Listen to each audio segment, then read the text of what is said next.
देखिए आज का सब्जेक्ट है, चैप्टर है मैट्रिक्स, आव्यूह। क्या है? आव्यूह। आव्यूह इसको कहा जाता है इंग्लिश में मैट्रिक्स। इसका प्लुरल शब्द होता है मैट्रिस। क्या होता है? मैट्रिस। क्या है? मैट्रिस। मैट्रिसेज कुछ नहीं है। अगर हम एम गुने एन संख्याओं को अगर हम आयताकार रूप में सजाते हैं जिसमें एम पंक्ति है और एन स्तंभ है, तो उसको हम क्या कहते हैं? आव्यूह कहते हैं। मैट्रिक्स का परिभाषा है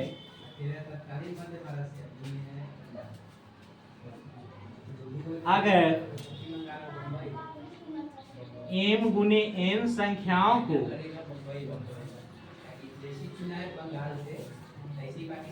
एम पंक्ति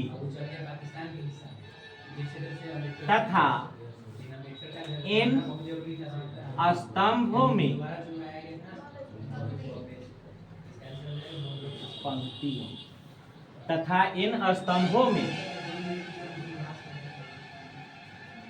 आयताकार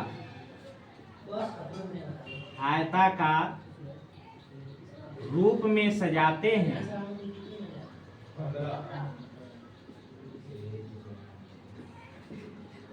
तो उस सजावट को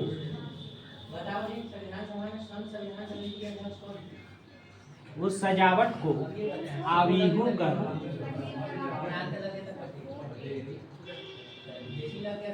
उस सजावट को आव्यूह कहते हैं। अगर एम गुने एन संख्याओं को एम पंक्ति तथा एन स्तंभ में आयताकार रूप से सजाते हैं तो उसे क्या कहते हैं? आव्यूह कहते हैं। क्या कहते हैं? आव्यूह कहते हैं। जैसे आपको 3 गुने 4 12 संख्याओं को हम आयताकार रूप में सजा दे तो यह क्या कहलाएगा? 2 3 5 7 6 3 9 1 8 7 2 5, यह 12 को संख्या है ना। 12 संख्याओं को हम किस रूप में सजा दिए हैं? आयताकार रूप में सजा दिए हैं। यह क्या कहलाएगा? मैट्रिक्स कहलाएगा, आव्यूह कहलाएगा। कोई दिक्कत नहीं ना है? अब देखिए इसमें शब्द आया है पंक्ति और एक आया है स्तंभ। पंक्ति किसको कहते हैं? तो देखिए इसमें दाएं से बाएं लाइन बन रहा है। कै गो लाइन बन रहा है? 3 गो दाएं से बाएं लाइन बन रहा है। तो दाएं से बाएं लाइन, दाएं से बाएं कतार को क्या कहते हैं? पंक्ति कहते हैं। क्या कहते हैं? पंक्ति कहते हैं। और इसको दाएं से बाएं कतार को क्या कहा जाता है? पंक्ति। और चूंकि यह पहला पंक्ति है तो इसको हम लिखेंगे पंक्ति 1। इंग्लिश में इसको लिखा जाता है रो 1 और संकेत में इसको लिखते हैं R1 से। क्या चीज से लिखते हैं? R1 से। इसी तरह दूसरा पंक्ति दाएं से बाएं वाला कतार का है, दूसरा पंक्ति जो है उसको हम लिखेंगे क्या? R2। और तीसरा है उसको क्या लिखेंगे? R3। इसी तरह अगर और रहेगा तो R4 R5 R6 हम लिखेंगे। कोई दिक्कत? अब आ जाइए स्तंभ किसको कहते हैं? तो ऊपर से नीचे की ओर भी कतार दिखेगा। यह देखिए 1 कतार है, 2 कतार है, 3 कतार है और यह चौथा कतार है। ऊपर से नीचे का कै गो कतार है? 4 कतार है। तो ऊपर से नीचे की कतार को क्या कहते हैं? स्तंभ कहते। स्तंभ कहते स्तंभ एक को, यह चूंकि पहला स्तंभ है इसको, इसीलिए इसको स्तंभ एक कहेंगे। और यहाँ क्या है, कॉलम। इंग्लिश में स्तंभ को क्या बोला जाता है, कॉलम 1। और शॉर्ट में संकेत में इसको लिखेंगे C1।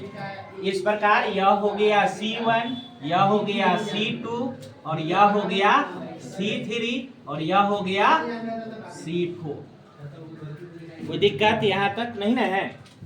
यह हो गया C1, C2, C3, C4। यह हो गया R1, R2, R3। तो यहाँ पर अब देखिए, यह पंक्ति और स्तंभ के बारे में बात हो।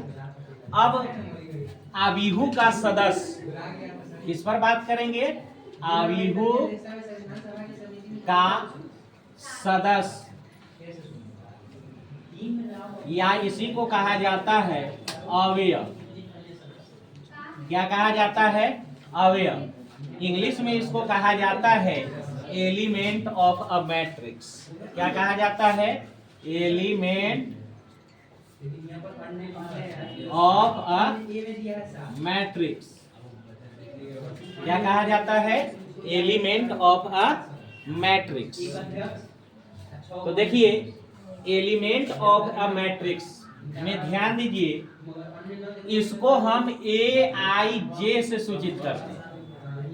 एलिमेंट ऑफ ए मैट्रिक्स या आवीहू को सदस्य को किससे सूचित करते हैं, AIJ से। इसका अर्थ होता है ith पंक्ति तथा jth स्तंभ का सदस्य, स्तंभ का सदस्य। क्या होता है, AIJ का अर्थ है ith पंक्ति तथा jth स्तंभ का सदस्य। जैसे इसी में अगर आपसे कहा जाए कि तीसरे पंक्ति और चौथे स्तंभ का सदस्य कौन है, चौथे स्तंभ का सदस्य कौन है।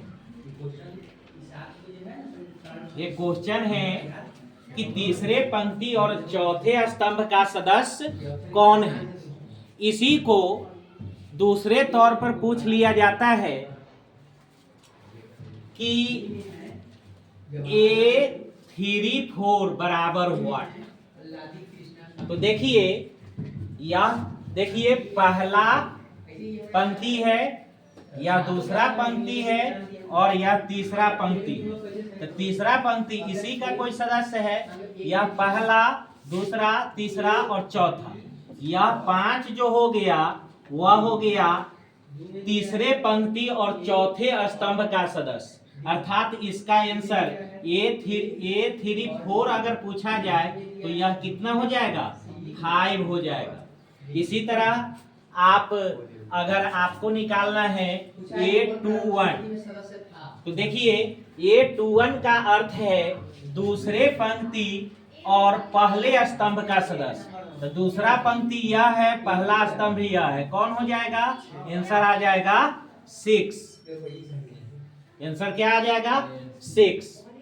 तो हम पंक्ति, स्तंभ और आवीहू के सदस्य के बारे में जाने।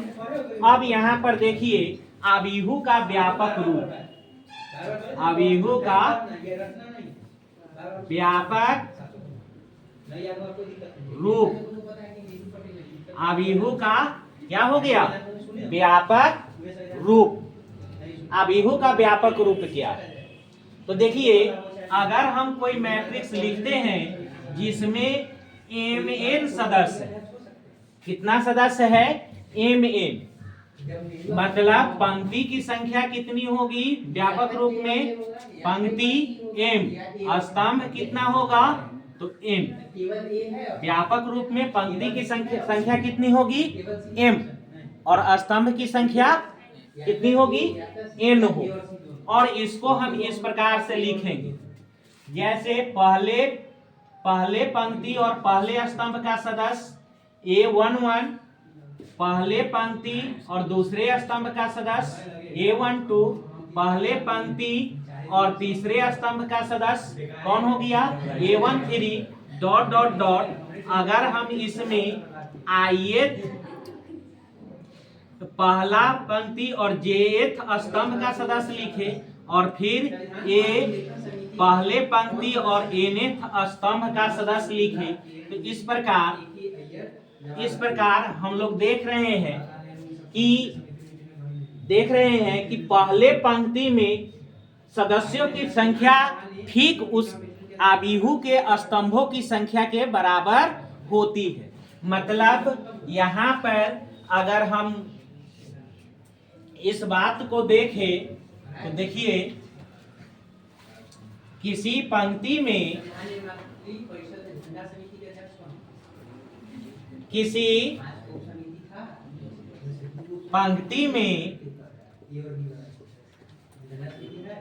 सदस्यों की संख्या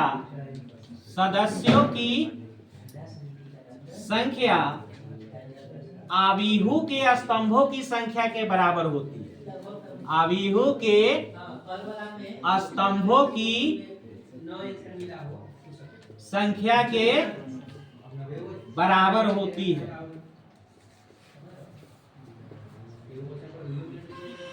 किसी पंक्ति में सदस्यों की संख्या कितनी होती है तो आबिहू में जितना स्तंभ है उसी के बराबर हो। आगे देखिए किसी स्तंभ में सदस्यों की संख्या आबिहू में पंक्तियों के संख्या के बराबर हो। अब फिर लौटते हैं इस पर। दूसरे पंक्ति का सदस्य A21 A22 A23 A2J कितना हो जाएगा A2N। अब देखिए A31 तीसरे पंक्ति और पहले स्तंभ का सदस्य, तीसरे पंक्ति और दूसरे स्तंभ का सदस्य, तीसरे पंक्ति और तीसरे स्तंभ का सदस्य और तीसरे पंक्ति jth स्तंभ का सदस्य और तीसरे पंक्ति और nth स्तंभ का सदस्य। अब देखिए इसमें अगर हम ith अगर पंक्ति को अगर लिखते हैं तो यह हो गया AI1 ith पंक्ति और पहले स्तंभ का सदस्य, ith पंक्ति और दूसरे स्तंभ का सदस्य और ith पंक्ति तीसरे स्तंभ का सदस्य और इस तरह से ith पंक्ति और jth स्तंभ का सदस्य हुआ। अब देखिए यहाँ पर ith पंक्ति और nth स्तंभ का सदस्य हुआ। अब अंतिम लिखिए, अंतिम कितना होगा तो इसमें पंक्तियों की संख्या कितनी है तो पंक्तियों की संख्या m है, अतः mth पंक्ति और पहले स्तंभ का सदस्य यह हो गया mth पंक्ति और दूसरे स्तंभ का सदस्य और यह हो गया mth पंक्ति और तीसरे स्तंभ का सदस्य। इसी तरह mth पंक्ति और jth स्तंभ का सदस्य और इसी तरह mth पंक्ति और nth स्तंभ का सदस्य। यह कहलाता है आबिहू का व्यापक रूप। यह क्या कहलाता है आबिहू का व्यापक रूप। अब आ जाइए आबिहू के व्यापक रूप के बाद देखते हैं कुछ प्रश्नों को। जैसे प्रश्न पूछा जाता है कि किसी आबिहू में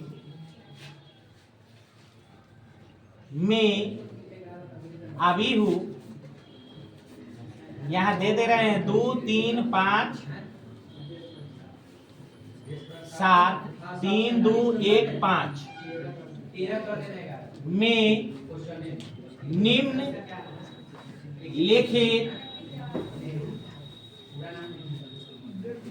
निम्नलिखित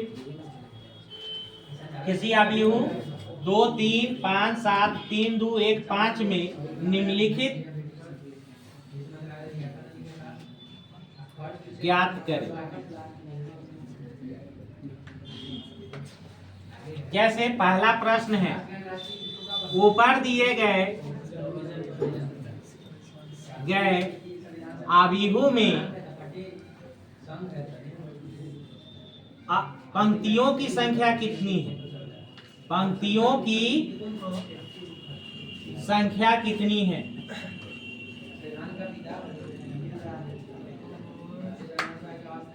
पंक्तियों की संख्या कितनी है? तो दाएं से बाएं का कतार कै गो है? 2। इसका आंसर क्या होगा?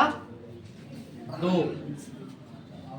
दूसरा प्रश्न इस पर पूछा जा सकता है, ऊपर दिए गए आव्यूह में स्तंभों की संख्या कितनी है? तो देखिए ऊपर से नीचे कतार कै गो है? 1, 2, 3 और 4। तो इसका आंसर क्या हो जाएगा? 4। इसी तरह प्रश्न पूछता है, आव्यूह की कोटि क्या है? आव्यूह की कोटि क्या है? तो देखिए किसी आव्यूह की कोटि जो होती है, किसी आव्यूह की कोटि जो होती है वह होती है पंक्तियों की संख्या गुने स्तंभों की संख्या। आव्यूह की कोटि क्या होगी? आव्यूह की कोटि बराबर पंक्तियों की संख्या गुने स्तंभों की संख्या। क्या होगी? पंक्तियों की संख्या गुने स्तंभों की संख्या। तो यहाँ पंक्ति की संख्या कितनी है? 2। स्तंभों की संख्या कितनी है? तो 4। आव्यूह की कोटि क्या हो जाएगा? 2 गुना 4। याद रखिएगा कोटि लिखने के लिए जब कोटि लिखेंगे तो उसको गुना नहीं करेंगे, इसी रूप में लिखेंगे 2 गुना 4, 2 गुना 4। अब हम चलते हैं आगे। इसमें पूछ सकता है कि आव्यूह में सदस्यों की संख्या कितनी है? तो आव्यूह में सदस्यों की संख्या देखिए इसी कोटि को गुना करके लिख दीजिएगा। 4 दूना 8। कितना हो जाएगा? 4 दूना 8। अब हम आगे बढ़ते हैं।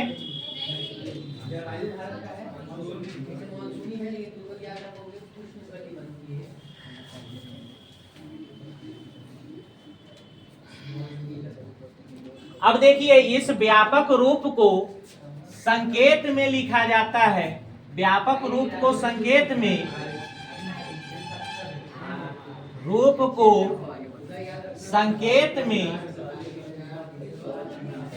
A बराबर AIJ, यहाँ जनरल पद से ले लिया गया है AIJ, और इसकी कोटि कितनी है? तो 2m गुना n। पंक्ति की संख्या m है और स्तंभ की संख्या कितनी है? n है। तो यहाँ पर लिख दिया जाता है m गुना n। मतलब व्यापक रूप को इतना बार बार नहीं लिखते हैं। कौन लिखते हैं? यह लिखते हैं A बराबर AIJ m गुना n। कोई दिक्कत यहाँ तक? अब हम चलेंगे आव्यूह के प्रकार पर। आव्यूह के प्रकार, टाइप ऑफ मैट्रिसेस। आव्यूहों के प्रकार। तो देखिए पहला प्रकार होता है शून्य आव्यूह। शून्य आव्यूह पहला प्रकार कौन है? शून्य आव्यूह। दूसरा प्रकार है आयताकार आव्यूह।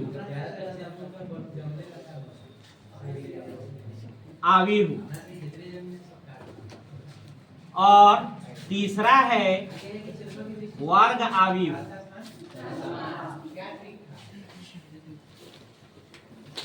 इसको इंग्लिश में बोला जाता है नल मैट्रिक्स।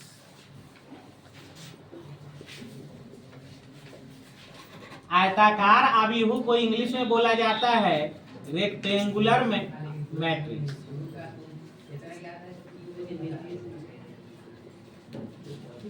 और वर्ग आव्यूह को बोला जाता है स्क्वायर मैट्रिक्स।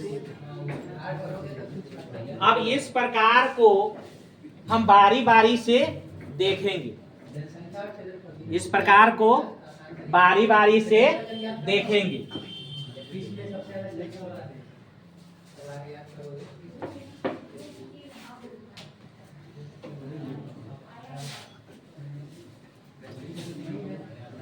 पहला है शून्य आव्यूह।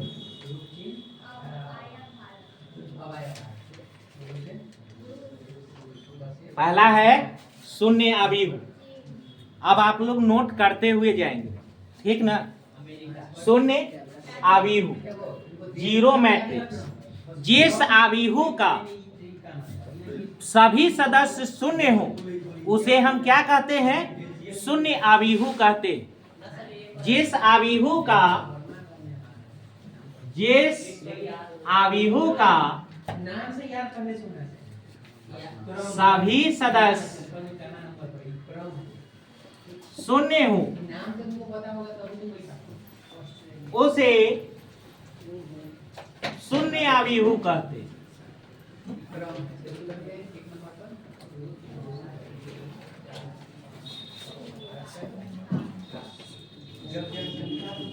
जिस आव्यूह का सभी सदस्य शून्य हैं उसे हम क्या कहते हैं? शून्य आव्यूह। जैसे आप देख सकते हैं 0 0 0 0 0 0 0 0 0, यह एक आव्यूह है। सब सदस्य क्या है इसका? शून्य है। सभी सदस्य शून्य दिख रहा है ना, तो इसको हम क्या कहेंगे? शून्य आव्यूह कहेंगे। कोई दिक्कत? अब यहाँ पर ध्यान दीजिए, शून्य आव्यूह को मैथ की भाषा में कैसे लिखते हैं? शून्य आव्यूह को मैथ के भाषा में कैसे लिखते हैं? यदि A बराबर aij m गुना n तथा aij बराबर 0, तो यह क्या कहलाएगा? यह कौन सा मैट्रिक्स कहलाएगा? शून्य आव्यूह कहलाएगा। हो तो A को शून्य आव्यूह कहते हैं। शून्य आव्यूह कहते हैं। aij क्या है? शून्य है। सब जगह i और j का कुछ भी मान है, लेकिन वह क्या है? 0 है। तो हम क्या कहेंगे? शून्य आव्यूह कहेंगे। अगला है आयताकार आव्यूह। यह पहला था शून्य आव्यूह। अब हम चलते हैं, बात करते हैं आयताकार आव्यूह पर। किस पर? आयताकार आव्यूह पर। आयताकार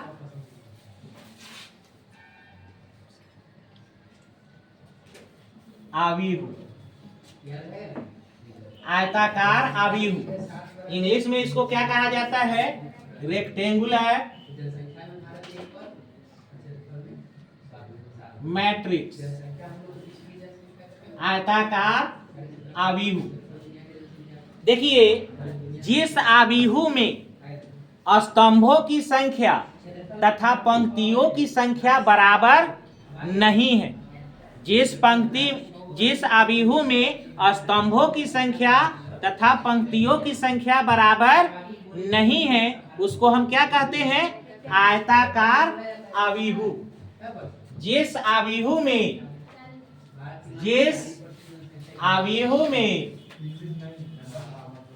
पंक्तियों की संख्या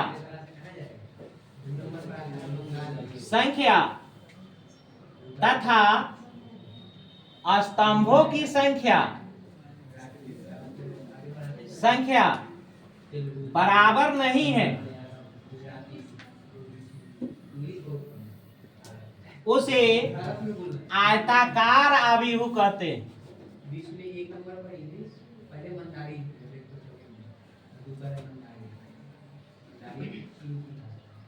रेक्टेंगुलर मैट्रिक्स कहते हैं। क्या कहते हैं? आयताकार आव्यूह या रेक्टेंगुलर मैट्रिक्स। जैसे उदाहरण के लिए आप इसको देख सकते हैं। उदाहरण के लिए पहला नंबर देखिए, उदाहरण में 2 3 4 2 3 7 4 5 1 यह एक आव्यूह है। यह एक आव्यूह है। इसमें पंक्ति की संख्या कितनी है? पंक्ति की संख्या 3 और स्तंभ की संख्या 2। पंक्ति की संख्या दाएं से बाएं लाइन लिख दी, 1 लाइन 2 लाइन और 3 लाइन। तो पंक्ति की संख्या कितनी हो गई? 3। और स्तंभों की संख्या कितनी हो गई? 2। तो इसका ऑर्डर हो गया 3 गुना 2। देखिए पंक्ति की संख्या और स्तंभ की संख्या बराबर नहीं ना है, तो यह क्या होगा? आयताकार आव्यूह होगा। आयताकार आव्यूह होगा। यह कौन सा आव्यूह कहलाएगा? आयताकार आव्यूह। एक और उदाहरण ले लीजिए, 3 4 7 9 5 2 7 1। इसमें पंक्ति की संख्या कितनी है? 2। यह 1 और यह लाइन 2। और स्तंभ की संख्या 1 2 3 और 4। यहाँ देखिए 2 बराबर 4 नहीं ना है, 2 बराबर 4 है। पंक्ति की संख्या और स्तंभ की संख्या बराबर नहीं है, तो यह भी कौन सा आव्यूह हो गया? आयताकार आव्यूह हो गया। कोई दिक्कत?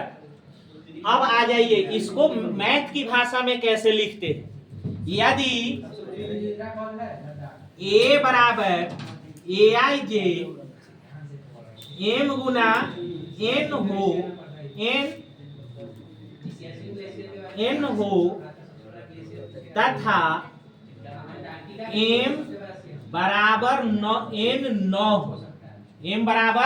n हो, तो a को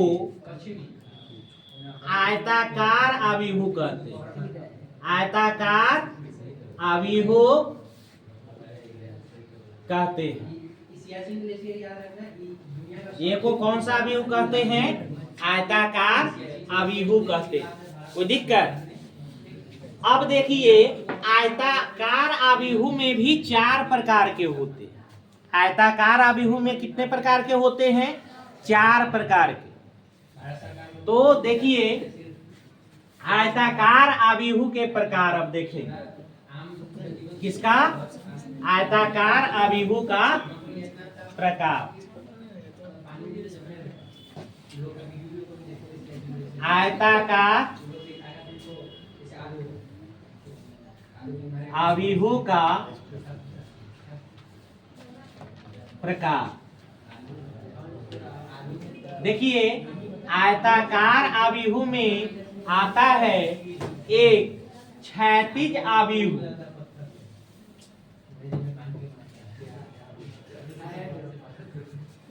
इंग्लिश में कहा जाता है हॉरिजॉन्टल मैट्रिक्स।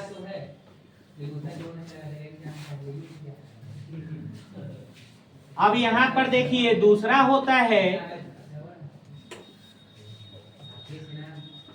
ऊर्ध्वाधर आव्यूह।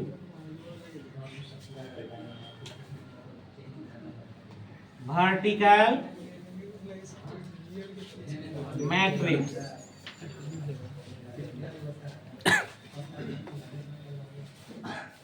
उसके बाद होता है, यह पहला हो गया, दूसरा और यह तीसरा है पंक्ति आव्यूह।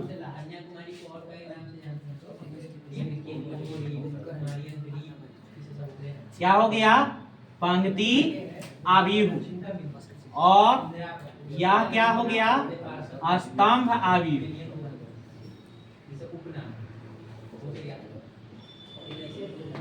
देखिए क्षैतिज आव्यूह में पंक्ति की संख्या स्तंभों की संख्या से कम होगी। पंक्ति की संख्या स्तंभों की संख्या से क्या होगी, कम होगी। मतलब पंक्ति की संख्या कम होगा स्तंभों की संख्या से। मतलब m मतलब यहाँ पंक्ति की संख्या है, n मतलब क्या है, स्तंभों की संख्या है। तो उस स्थिति में हम क्या कहेंगे, क्षैतिज आव्यूह। उदाहरण के लिए देखिए एग्जाम्पल के रूप में 1 3 2 5 4 3 2 1। यहाँ पर देखिए यह एक आव्यूह दिख रहा है, यह एक आव्यूह दिख रहा है ना। इसका ऑर्डर कितना है, यह 2 गुना कितना है, 1 2 3 और 4, 2 गुने 4 है। देखिए यहाँ पंक्ति की संख्या कितनी है, 2, स्तंभों की संख्या कितनी है, 4। तो देख लीजिए 2 छोटा है ना 4 से, तो उस स्थिति में यह कौन सा आव्यूह है, क्षैतिज आव्यूह है। कौन सा आव्यूह है, क्षैतिज आव्यूह है। कोई दिक्कत? अब आ जाइए इसको लिखेंगे कैसे। यदि A बराबर AIJ M गुने N, A बराबर AIJ M गुने N है, तथा M छोटा है N से, तो A को क्या कहेंगे, क्षैतिज आव्यूह कहेंगे। कौन सा कहेंगे, क्षैतिज आव्यूह कहेंगे। कोई दिक्कत?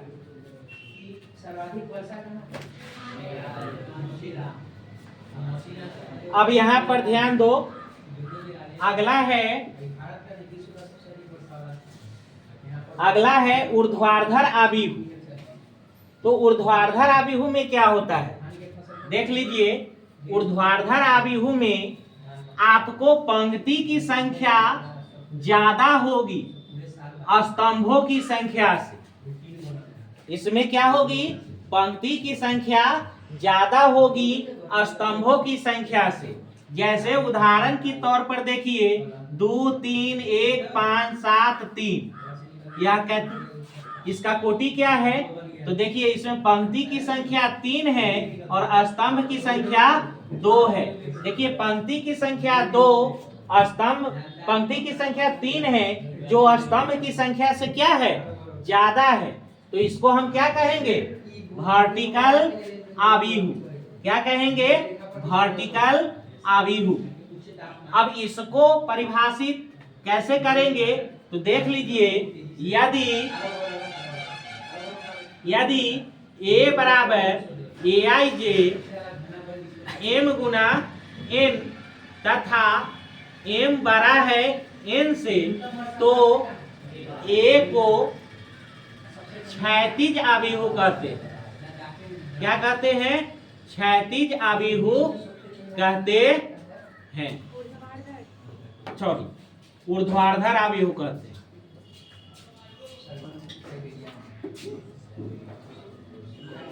ऊर्ध्वाधर आव्यूह कहते हैं कब, जब पंक्ति की संख्या ज्यादा हो। अब आ जाइए पंक्ति आव्यूह। पंक्ति आव्यूह में M बराबर कितना होगा, 1 होगा, अर्थात पंक्ति की संख्या कितनी होगी, 1 होगी। पंक्ति की संख्या कितनी होगी, 1 होगी।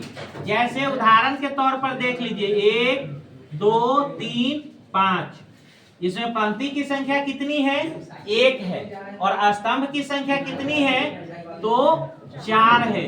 तो यह कौन सा मैट्रिक्स हो गया? पंक्ति अभिहु हुआ, जिसमें m एक हो, मतलब पंक्ति की संख्या, m मतलब यहां समझना है पंक्ति की संख्या, पंक्ति की संख्या एक होगी तो हम उसको क्या कहेंगे? उसको क्या कहेंगे? पंक्ति अभिहु। इसको लिखेंगे यदि a बराबर aij m गुने n तथा m बराबर 1, तो a को पंक्ति अभिहु कहेंगे। पंक्ति अभिहु कहते हैं। क्या कहते हैं? पंक्ति अभिहु कहते हैं। अब आ गया अगला, कौन सा है? स्तंभ अभिहु। इसको इंग्लिश में कहा जाता है कॉलम मैट्रिक्स, इसको रो मैट्रिक्स। इसको क्या कहा जाता है इंग्लिश में? पंक्ति अभिहु को रो मैट्रिक्स और स्तंभ अभिहु को कॉलम अभिहु, कॉलम मैट्रिक्स। अब कॉलम मैट्रिक्स के बारे में हम देखें तो देखिए, इसमें स्तंभों की संख्या एक होगी। किसकी संख्या एक होगी? n फॉर यहां स्तंभों की संख्या लिए हैं, तो स्तंभों की संख्या कितनी होगी? एक होगी। उदाहरण के तौर पर देखिए 2 3 1, यह एक अभिहु है ना। पंक्ति की संख्या कितनी है? 3, और स्तंभ की संख्या कितनी है? 1। तो यह हो गया कौन सा अभिहु? स्तंभ अभिहु। इसको जो लिखेंगे, पंक्ति अभिहु को जो लिखेंगे वह कैसे लिखेंगे? तो यदि a बराबर aij m गुना n तथा n इक्वल टू कितना? 1, n इक्वल टू कितना होगा? 1, तो a को क्या कहते हैं? स्तंभ अभिहु कहते हैं। स्तंभ अभिहु कहते हैं। तो यह था आयताकार अभिहु के प्रकार। यह कौन था? आयताकार अभिहु के प्रकार। कोई दिक्कत? तो आयताकार अभिहु में कुछ समझने में दिक्कत हुआ है? नहीं ना। चलिए अब हम चलते हैं वर्ग अभिहु पर। किस पर चलते हैं? वर्ग अभिहु पर। तो वर्ग अभिहु में हम वर्ग अभिहु के अब प्रकार के बारे में देखते हैं। वर्ग अभिहु, वर्ग अभिहु एग्जाम के दृष्टि से अधिक महत्वपूर्ण है, काहे कि ऑब्जेक्टिव क्वेश्चन इसी के प्रकार से डाला जाता है।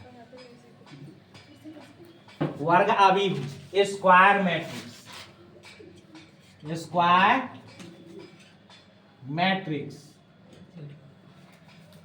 वर्ग अभिहु स्क्वायर मैट्रिक्स। अब देखिए वर्ग अभिहु में कौन कौन से प्रकार होते हैं। तो सबसे पहले वर्ग अभिहु किसको कहते हैं यह समझ लीजिए। जिस अभिहु में स्तंभों की पंक्तियों की संख्या, जिस अभिहु में पंक्तियों की संख्या स्तंभों की संख्या के बराबर हो उसे क्या कहते हैं? वर्ग अभिहु कहते हैं। अगर मैथ की भाषा में इसको लिखे, यदि a बराबर aij m गुना n, जहां m बराबर n हो, इसी को दूसरे तरह से लिखा जाता है a बराबर ए आई जे एन गुना एन, क्योंकि दोनों बराबर है तो दोनों के जगह पर एक ही राशि रहेगी n।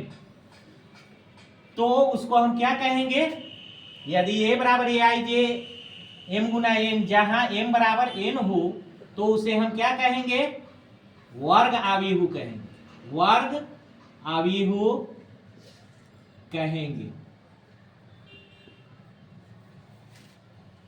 जैसे वर्ग आव्यूह के एक प्रकार देख लीजिए, उदाहरण देख लीजिए, 2 3 5 7 9 4 3 1 2। बोलिए पंक्ति की संख्या कै गो है, 3 गो।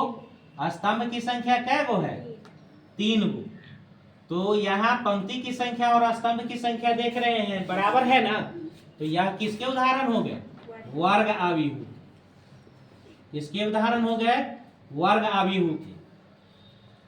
तो वर्ग आव्यूह यहां पर देखें। अब हम चलते हैं वर्ग आव्यूह के प्रकार में। किसमें, वर्ग आव्यूह के प्रकार में। तो वर्ग आव्यूह के प्रकार में पहला जो नाम आता है वह आता है विकर्ण आव्यूह का। किसका आता है, विकर्ण आव्यूह का। विकर्ण आव्यूह डायगोनल मैट्रिक्स। डायगोनल मैट्रिक्स को समझने के लिए, डायगोनल मैट्रिक्स को समझने के लिए वर्ग आव्यूह के डायगोनल एलिमेंट को समझना पड़ेगा। डायगोनल का सदस्य, वर्ग आव्यूह के डायगोनल का सदस्य। तो यहां देख लीजिए वर्ग आव्यूह के डायगोनल का सदस्य कौन होता है। वर्ग आव्यूह के विकर्ण का सदस्य, विकर्ण का सदस्य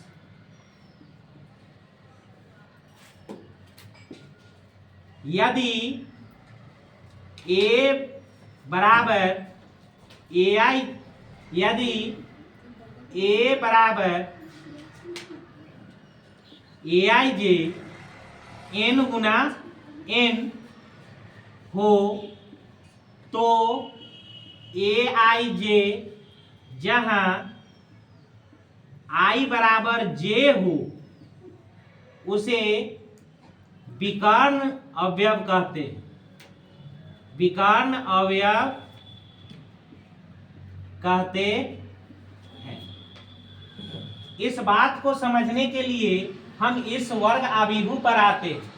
यह कौन सा सदस्य है, फर्स्ट रो फर्स्ट कॉलम का, या फर्स्ट रो सेकंड कॉलम का, फर्स्ट रो थर्ड कॉलम का, first row second row first column का, सेकंड रो सेकंड कॉलम का, सेकंड रो थर्ड कॉलम का, और third row first column, third row second column, third row third column.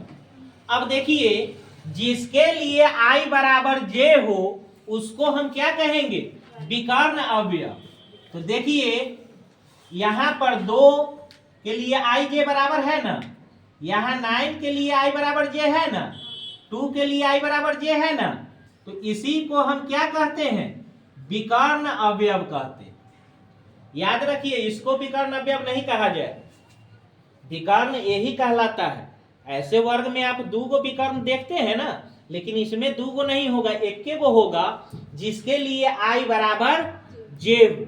इसको हम क्या कहेंगे, विकर्ण आव्यूह कहेंगे। क्या कहेंगे, विकर्ण आव्यूह कहेंगे। सॉरी, विकर्ण अवयव का सदस्य कौन कौन हो गया, तो 2 9 और 2। विकर्ण अवयव, विकर्ण अवयव कौन कौन हो गया, यहां पर 2 9 और 2, यही ना है।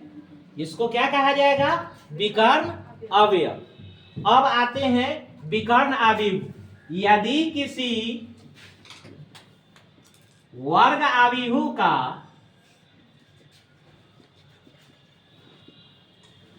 वर्ग आव्यूह में विकर्ण अवयव को छोड़कर, विकर्ण अवयव को छोड़कर बाकी सब सदस्य शून्य है, बाकी सब सदस्य क्या है, शून्य है, तो उसे हम क्या कहते हैं, विकर्ण आव्यूह कहते हैं। तो उसे विकर्ण आव्यूह कहते हैं। उदाहरण के तौर पर देखिए, यहां पर 1 3 1 0 0 0 2 0 0 0 7, यह एक आव्यूह दिख रहा है। इसमें देखिए विकर्ण आव्यूह यही, विकर्ण अवयव यही न है। विकर्ण अवयव को छोड़ करके बाकी को देखिए, सब जीरो है ना। विकर्ण अवयव को छोड़ करके बाकी सब क्या है, जीरो है। विकर्ण अवयव को छोड़ करके बाकी सब क्या है, जीरो है। इसी को मैथ के भाषा में लिखेंगे, यदि a बराबर aij n गुने n, वर्गाव्यूह को n गुने n से ही सूचित करते हैं, m n दो को नहीं रखते हैं। जहां aij बराबर रियल नंबर, कोई वास्तविक संख्या, तथा जब i बराबर j हो, तथा aij बराबर कितना, aij बराबर कितना, 0, जब i बराबर j न हो। aij तो कोई संख्या हो सकता है, aij बराबर नहीं है तो क्या होना चाहिए, 0। aij देखिए, aij कोई संख्या होगा कब, जब i बराबर j हो, कोई भी हो सकता है संख्या, है ना। लेकिन aij 0 होगा जब i बराबर j न है। यहां पर देखिए 1 1 1 2 1 3 2 1 2 2 2 3 3 1 3 2 3 3। देखिए i बराबर j जहां है तहां कोई दूसरा संख्या है ना, लेकिन जहां पर भी i बराबर j न है, सब क्या है, 0 है ना। तो इसको हम क्या कहेंगे, विकर्ण आव्यूह कहेंगे। इसको क्या कहेंगे, विकर्ण आव्यूह कहेंगे। कोई दिक्कत। अब आते हैं अगला, विकर्ण आव्यूह के बाद आता है अदिश आव्यूह। कौन आता है, अदिश आव्यूह। अदिश आव्यूह, विकर्ण आव्यूह के बाद कौन आता है, अदिश आव्यूह। इसको इंग्लिश में कहा जाता है स्केलर मैट्रिक्स। इसको अदिश आव्यूह,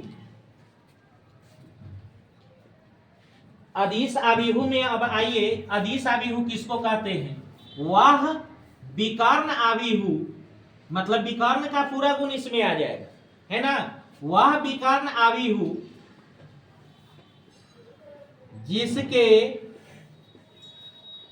जिसके विकर्ण के सदस्य बराबर है, विकर्ण के सदस्य बराबर है। अगर मैथ की भाषा में देखेंगे तो a बराबर aij n गुने n, जहां aij बराबर कितना है, कोई संख्या होगा k, कोई संख्या होगा k, फिक्स संख्या होगा, जब i बराबर क्या है, i बराबर j है। aij बराबर 0 होगा जब i बराबर j नहीं। जैसे यहां उदाहरण के तौर पर लिखिए 2 0 0 0 2 0 0 0 2, विकर्ण के सदस्य देख रहे हैं, बराबर है बाकी सब सदस्य क्या है, 0 है, तो इसको हम स्केलर मैट्रिक्स कहेंगे। स्केलर मैट्रिक्स कहने के पीछे अगर इस मैट्रिक्स को किसी दूसरे मैट्रिक्स में गुना कराइएगा ना तो 2 से गुना करने के बराबर आ जाएगा। दूसर किसी भी मैट्रिक्स में गुना कराते हैं तो किससे बराबर आ जाएगा, 2 से गुना करने के बराबर आ जाएगा। कोई दिक्कत नहीं ना। और अब है अंतिम, मात्रक अभिहु या इकाई अभिहु। कौन है, मात्रक अभिहु या इकाई अभिहु। अगला है मात्रक अभिहु या इकाई अभिहु। मात्रक अभिहु या यूनिट मैट्रिक्स, इसी को इकाई अभिहु भी कहा जाता है। क्या कहा जाता है, इकाई अभिहु इसको कहा जाता है। देखिए वह विकर्ण अभिहु जिसके विकर्ण का सदस्य 1 हो। विकर्ण का सदस्य कितना होगा, 1 होगा। मतलब यहाँ 2 है ना तो 1 हो जाएगा। कोई दिक्कत, मतलब A बराबर AIJ n गुने n, जहां AIJ बराबर 1 जब I बराबर क्या हो, J हो, AIJ बराबर K 0 जब I बराबर J 9। कोई दिक्कत, उदाहरण के तौर पर देखिए 1001, यह एक अभिहु देख रहे हैं, 2 गुने 2 का है ना, इसको इकाई अभिहु कहेंगे। क्या हो गया, इकाई अभिहु। इसको इकाई अभिहु को I से सूचित किया जाता है। किससे, I से। कहीं कहीं I2 लिख देगा तो यह ऑर्डर लिख रहा है, 2 गुने 2 ऑर्डर है तो क्या लिखेगा, I2 लिखेगा। इसी तरह 3 गुने 3 ऑर्डर है तो क्या लिखेगा, I3 लिखेगा। कहीं कहीं सीधे I लिखेगा तो आपको यह समझ लेना है जिस ऑर्डर का वहां सुटेबल बैठता है प्रश्न में वही ऑर्डर का लेंगे। कोई दिक्कत नहीं ना। तो यह था आज का अभिहु के प्रकार, है ना।